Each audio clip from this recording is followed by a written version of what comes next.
Hello, my friends. Welcome back to another episode of the Find a Way podcast with Dusty. This episode is labeled Planet Fitness because it's right where I'm next to, and my voice recordings automatically go to what the name of the location is. So I've had Ollie's and the name of my street and everything. So this one is not about Planet Fitness, but this is I Want to Run Part 4. So welcome. We're already at Part 4. I Want to Run Part 4. This is going to be about fuel.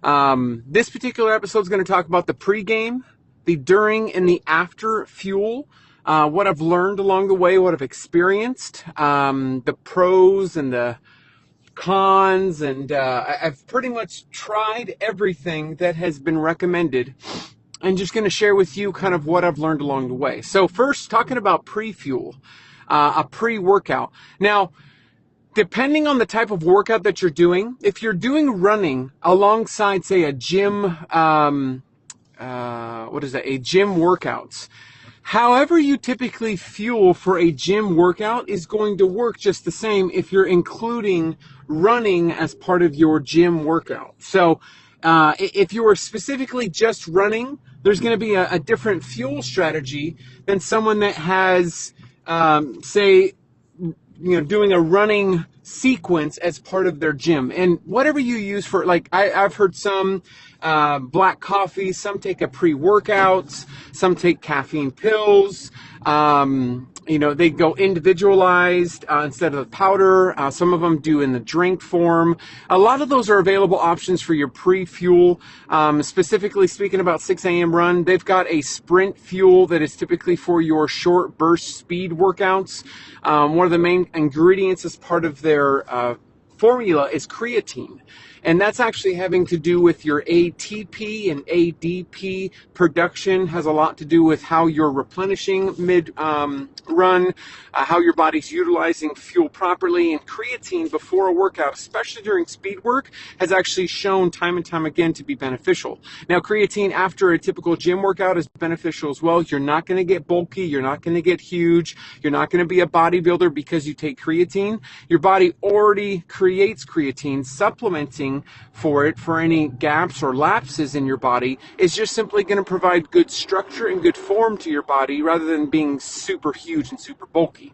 Now, as far as a pre-fuel for more of your longer runs, that's where a lot of folks introduce your carbohydrate, your sugars. So a breakfast that the world record holder, the unofficial world record holder, Kipchoge, who set the record for the first man under a 2-hour marathon. It wasn't officially a part of a race, but he had done it, and he had pacers, and he had gotten just under 2 hours. Well, his fuel before a race is oatmeal, because that is a high carbohydrate, that is a slow digesting carbohydrate. So because he's going to be going over the course of 2 hours, and most of us between 4 to 6 hours for our runs, we're needing a slow burning carbohydrate. That's where oatmeal comes in. Another one that comes into play is your bagels. Oftentimes you'll see folks with bagels, peanut butter, and bananas. Or they'll have dates in the morning. Those are all carbohydrate and sugar, essentially glucose and fructose, both coming together to not only act as a slow burning carbohydrate to give you fuel during the race, but also it's a fast acting to give you immediate fuel for what you're initially going to do in your warm up and your initial start. You're going to need a balance of them both. Just going with a standard pre-workout, not really having anything before a pre-run, is not suggested. If you want to go for a long run, if you're doing something over 5 miles, it's suggested that you have some sort of consumption of food at least 30 to 45 minutes before, so that way it gives you fuel in the tank. If you're actually doing a marathon, you actually need to not only fuel the day before, but the week before. Like the week leading up until your marathon, you'll need to fuel, because you'll need your body to store these carbohydrates so that you can utilize them for your long run or your marathon. Now that is pre-fuel. However you get your pre-fuel, whether it's through in the liquid form, a pre-workout, a coffee, caffeine pills, or in the form of actual food itself, where we're talking about oatmeal's good. You're talking about toast with peanut butter, bananas, talking about bagels. You want to avoid what's heavy and what takes long to digest, like protein. Protein is actually something you want to avoid for a pre-run fuel, because that's actually going to, it almost feels like this bog. It's going to bog you down. It's going to hold you. You're going to feel heavier during your run. You're not going to feel that spring that a load of sugar and carbohydrates is going to provide. So that's really important. Now, talking about mid-run, there's a lot of talk about gels, a lot of talk about how fuel is used in salt tabs and everything like that. The standard on what to know is that our bodies utilize our stored glycogen as fuel for the first 30 to 45 minutes of our run. So no matter the distance, whether 45 minutes gets you 15 miles or 45 minutes takes you 2 miles, your body has a stored glycogen storage, or a glycogen threshold that it utilizes for fuel for the first 30 to 45 minutes. Now, this is where introducing a gel, introducing dates, introducing some sort of waffle, some mid-run snack is going to give you additional storage that you can use for additional fuel for your run. Now, this is where you're going to have to learn through training how your body responds and how quick it responds to what your body needs. Some can wait 45 minutes, some need to go 25 minutes. You have to learn your body during long runs on what best is what's your best response. Are you feeling sluggish when you take your 45-minute interval fuels?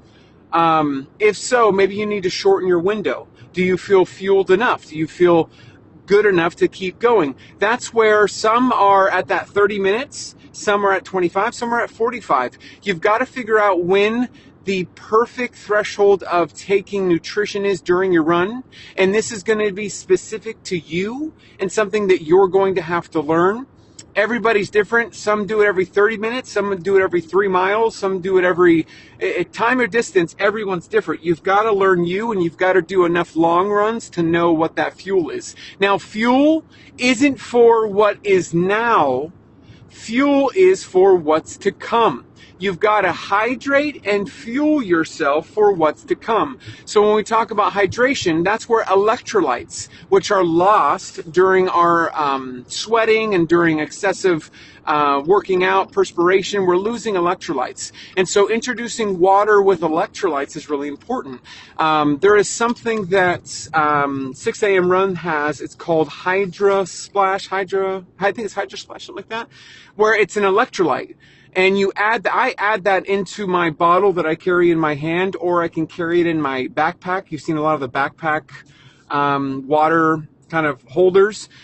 You want to put electrolytes in there, not just water. You want to refuel your body with electrolytes, which are being lost. You can do that with Pedialyte. You can do that with, I think there's new ones. Liquid IV's got them, a sugar version, a non-sugar.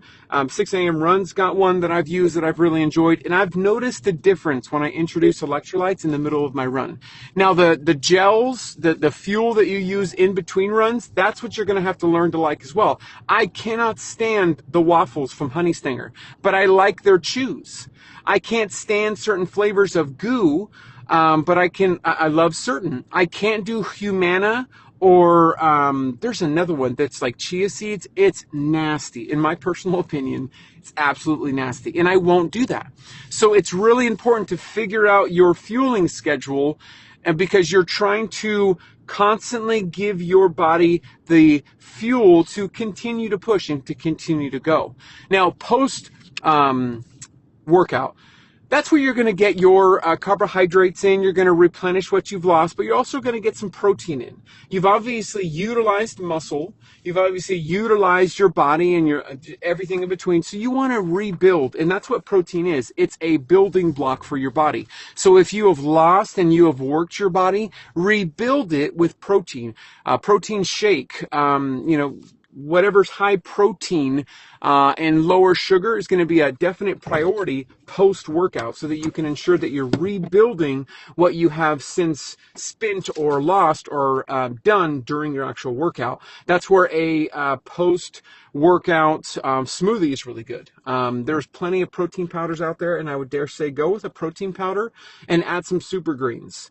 So there's a super greens that 6 a.m. Run has, as well as a track fuel protein powder. I will mix both of those with some blueberries for the antioxidants, and that is the perfect post-run fuel back for me after a run. So that is everything to do with fuel. It is 10 minutes and 30 seconds in, so I hope this was quick and easy and to the point for you. Again, this is I Want to Run Part 4. I look forward to going into Part 5 and however many it takes to get you well informed and equipped to get ready to run. I'll talk to you on the next one. Take care.